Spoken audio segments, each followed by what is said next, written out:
तो जिन साथियों ने एक अमीन कानूनगो क्लर्क एएसओ का जो फॉर्म डाले थे उनका इंतज़ार ख़त्म हो गया, उनका रिजल्ट आ गया है।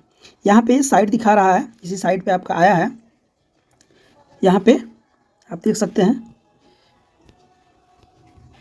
यहीं पे आया है details regarding documents verification for the post of survey assistant settlement officer यानी कि एएसओ, स्पेशल सर्वे कानूनगो, स्पेशल सर्वे अमीन और स्पेशल सर्वे क्लर्क, यानी कि जो 4 पोस्टेड थे उन पोस्टेड का 19 तारीख को ये रात को आपको आया है। 19 तारीख को इसमें डॉक्यूमेंट्स में क्या क्या आपको देना पड़ेगा, क्या क्या है, सब कुछ यहाँ से मैं आपको बताऊँगा। तो चलिए इसको हम पढ़ते हैं कि इसमें क्या दिया है। आपका 2 इसमें नोटिफिकेशन आया है। एक नोटिफिकेशन आया है कि important notice regarding documents verification post, जो आपका पोस्टेड है ये भी 19 तारीख को ही आया है। तो चलिए इसको हम देखते हैं। तो चलिए हम पहला नोटिस को पढ़ लेते हैं और नोटिस को पढ़ने के बाद से हम इसको देखेंगे कि डॉक्यूमेंट्स वेरिफिकेशन में आपको क्या करना है। सबसे पहले हम क्या करते हैं, यहाँ पे देखिए, इसको चलिए आप अच्छा से पढ़ लीजिए। यहाँ पे दिया है कि important notice regarding documents verification for the post of special survey assistant settlement officer, यानी कि एएसओ, स्पेशल सर्वे कानूनगो, स्पेशल सर्वे अमीन, स्पेशल सर्वे क्लर्क का आपका डेट 10 तारीख को आया। चलिए इसको मैं ओपन करता हूँ। चलिए इसको ओपन हम कर दिए। इसको चलिए हम पढ़ के आपको समझाते हैं। तो यहाँ पे विज्ञापन संख्या पहले दिया है कि विज्ञापन संख्या BCECB रेवेन्यू DLRS 2023 10 दिनांक 19/12/2023 को। अब इसको हम पढ़ लेते हैं क्या इसमें दिया है। तो राजस्व एवं भूमि सुधार विभाग बिहार सरकार भू अभिलेख परिमाण निर्देशक के अधीन विशेष सर्वेक्षण कार्यक्रम के अंतर्गत मानदेय किस पे है, ये जो है आपका नौकरी लग रहा है वो मानदेय आधारित संविदा पदों पर नियोजित हेतु ऑनलाइन कंप्यूटर बेस्ड टेस्ट यानी कि CBT 2023 के आधार पर प्रथा सत्यापन एवं मूल प्रमाण पत्रों की जांच हेतु, यानी कि आपको क्या करना है, आधार इस पे जो मूल प्रमाण पत्र है उसको सत्यापन करना है, इसको जांच हेतु आपको आया है।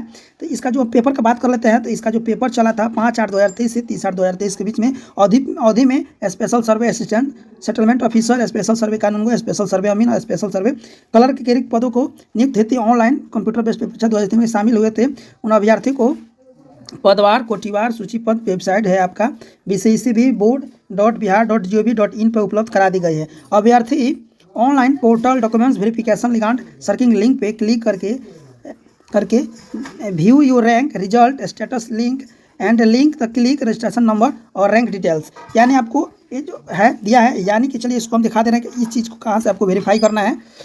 यहाँ से अपना रोल नंबर के अनुसार यहाँ से मिला सकते हैं और डायरेक्ट भी चेक करने का सुविधा है, उसको मैं बताऊंगा। पहले इसको देख लेते हैं कि आपको जो है time and date of documents verification का समय कब तक दिया गया है, 26/12 कब दिया गया है आपको टाइम, और दिया गया है कि 26/12/2023 तक आपको 10 बजे तक जो कैटेगरी वाइज आपका डॉक्यूमेंट्स है उसको लेकर जाना पड़ेगा, उसका वेरीफाई होगा। सब कुछ यहाँ से है, किन के लिए ये है सब यहाँ से आपको मिल जाएगा। ये आपका है विशेष सर्वेक्षण सहायक बंदोबस्त अधिकारी यानी कि एएसओ का है। इसके बाद से आपका कानूनगो का है, कानूनगो का ये नंबरिंग वाइज आपका आया है। इसके बाद से लिपि का है यानी कि क्लर्क का है, क्लर्क के बाद आपका अमीन का है, सबसे नीचे अमीन का है। 4 पोस्टेड पे है, ये सब रोल नंबर वाइज आपको यहाँ पे आया है, आप अपना जांच भी कर सकते हैं। इसका हम लिंक आपको दे देंगे डिस्क्रिप्शन बॉक्स में, या फिर आपको इसका PDF मिल जाएगा, लेकिन उतना आपको जरूरत नहीं है। चलिए इसमें हम देख लेते हैं कि इसमें डॉक्यूमेंट्स जो है क्या लगने वाला है। चलिए इसको मैं आपको पढ़ के दिखाता हूँ क्या दिया है। अब देखिए यहाँ पे जो है आपका कट ऑफ कितना गया था, इसको भी थोड़ा सा एक नज़र देख लेते हैं। जिनका नहीं होगा उनको पछतावा होगा। तो जो एएसओ में जाएंगे तो जो रिजर्व है उनका 93 गया था कट ऑफ मेल में, और फीमेल में 20 गया था। देखिए कितना का अंतर है, मेल में 93 फीमेल में 20। और EWS में है तो मेल में 75 और फीमेल में 1, कितना का अंतर है। इसके बाद ST जो है उनका 28 था, SC में फीमेल में 52 था, कितना हाई है।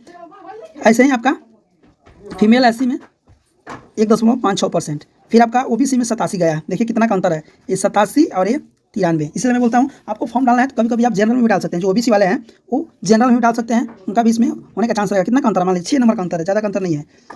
और देखिए EBC में जो है उनका 70 गया है, और उसके बाद 75 गया है EWS का। 4 ही में सबसे ज़्यादा हाई रहे हैं एएसओ का है। कानूनगो में जो है, कानूनगो में रिजर्व का 77 है और 77 है। और OBC का देख लेते हैं तो यहाँ पे BC का 46 है, कितना है, BC का यहाँ पे 46 है और OBC का 77 है, इसमें ज़्यादा का अंतर है।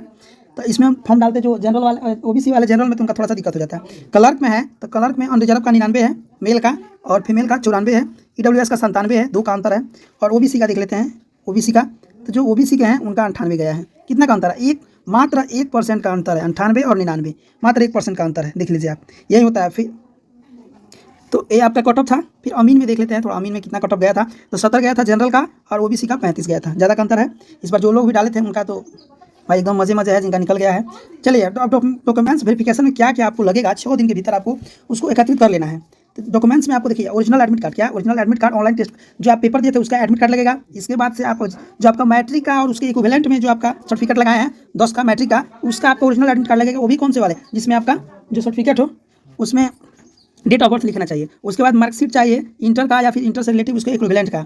उसके बाद से आपको अगर कहीं पे आप काम कर रहे हैं, एम्प्लॉयड हैं किसी सर्विस में, तो उसका नो ऑब्जेक्टिव सर्विस उसका सर्टिफिकेट लगाना पड़ेगा। उसके बाद कास्ट सर्टिफिकेट लगाना पड़ेगा, वो भी आपके क्या नॉन क्रिमिनल लेयर वाले, वो भी करंट फाइनेंशियल वाले चाहिए। यानी कि जो आपका 3 तरह का होता है, जाति आय निवास, तो आय में यानी कि फाइनेंशियल में इसी साल का आपको कास्ट सर्टिफिकेट भी देना पड़ेगा। वो भी इशू कहाँ से होना चाहिए, डीएम से, एसओ से, सीओ से या फिर आपके स्टेट से, यानी कि 3 जगह से वो भी हो, तो आप अपने अंचल से भी ले सकते हैं।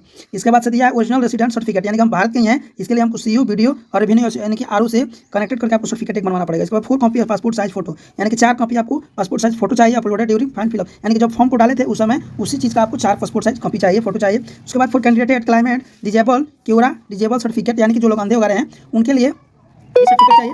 इसके बाद से ईडब्ल्यूएस सर्टिफिकेट जो, यानी कि जो इकोनॉमिकल बैकवर्ड क्लास में जो डाले थे तो उनको इकोनॉमिकल वाला सर्टिफिकेट चाहिए, यानी कि ईडब्ल्यूएस का भी सर्टिफिकेट आपको चाहिए, वो भी आपको डीएम एसओ सीओ से होना चाहिए। इसके बाद से original marksheet and original passing certificate, minimum education qualification, यानी कि मिनिमम कितना है 10 है, यानी कि 10 का आपको क्या चाहिए, सर्टिफिकेट चाहिए, मार्कशीट चाहिए, ओरिजिनल पासिंग ईयर सर्टिफिकेट चाहिए।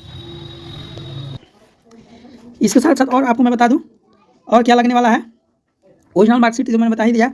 इसके बाद से original experience certificate issue bye concrete authority if need, यदि जरूरत है तो आपको एक्सपीरियंस सर्टिफिकेट भी लगाना पड़ेगा।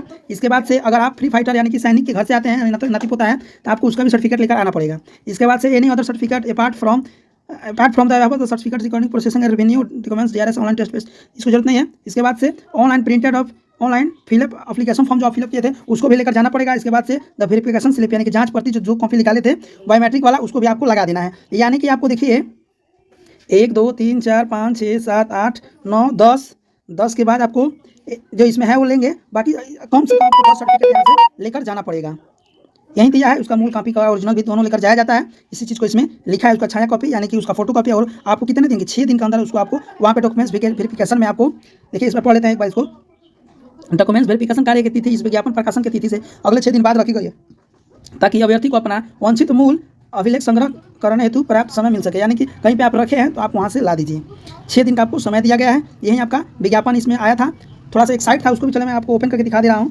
देखिए यहाँ से जो आपको फॉर्म कट दिया है यहाँ पे, चलिए इसको मैं जूम कर दे रहा हूँ, यहीं से आपको जांच करना है। तो दिया है online portal of director of land record survey, इसी पे आपको क्लिक कीजिए। चलिए आपको मैं लाइव दिखा रहा हूँ। जब आप क्लिक कीजिएगा तो कुछ इस टाइप का आपको खुल जाएगा। इसमें दिया है DLRS 23 का रैंकिंग, क्या दिया है 2023 का रैंकिंग कार्ड। यहाँ पे विशेष सर्वेक्षण सहायक निपटारी अधिकारी अलग अलग वाइज का दिया है, उत्तर कुंजी का भी दिया है आपको। तो चलिए मैं आपको डायरेक्ट इसी चीज़ को ओपन कर रहा हूँ। आपको रैंकिंग देखना है, ये खुल गया, इस टाइप का आपको खुलेगा। अब आप किस में फॉर्म डाले थे वहाँ पे आपको रैंकिंग कार्ड मिलेगा। यानी कि आप ASO में डाले थे, ASO में वो ऊपर वाले पे क्लिक करेंगे, जो कानूनगो में थे वो सेकेंड, और जो अमीन लोग थे वो 3 नंबर पे, और कलर का 4 नंबर पे। यानी आप मान लीजिए हम यहाँ पे अमीन पे क्लिक करते हैं, तो यहाँ से आपको क्या करना है, यहाँ पे आपको पंजीयन संख्या या फिर रोल नंबर डालना है, और आपका तिथि में यहाँ पे आपको तिथि डालना है, दिन महीना और साल। यहाँ पे जब डालिएगा और इस पर आप रैंक दिखाने की कोशिश जब क्लिक कीजिएगा तो आपको रैंक दिखा देगा। अभी मेरे पास किसी लड़के का नहीं आया है, जब आएगा तो मैं इसको दिखाऊंगा रोल नंबर। ठीक, अगर मान लीजिए किसी का कानूनगो में है, यहाँ से डायरेक्ट कानूनगो को खुलेगा, यहाँ से कानूनगो को खुल जाएगा। चलिए थैंक यू। अगर आपका जिनका निकल गया है वो अपना जाँच कर लेंगे क्या क्या आया है। और उत्तर कुंजिका जो थोड़ा सा भी नहीं खुल पा रहा है, उत्तर कुंजिका में जिन साथियों का नहीं दिखा रहा होगा उनका उत्तर कुंजिका में दिखा देता है। Thank you.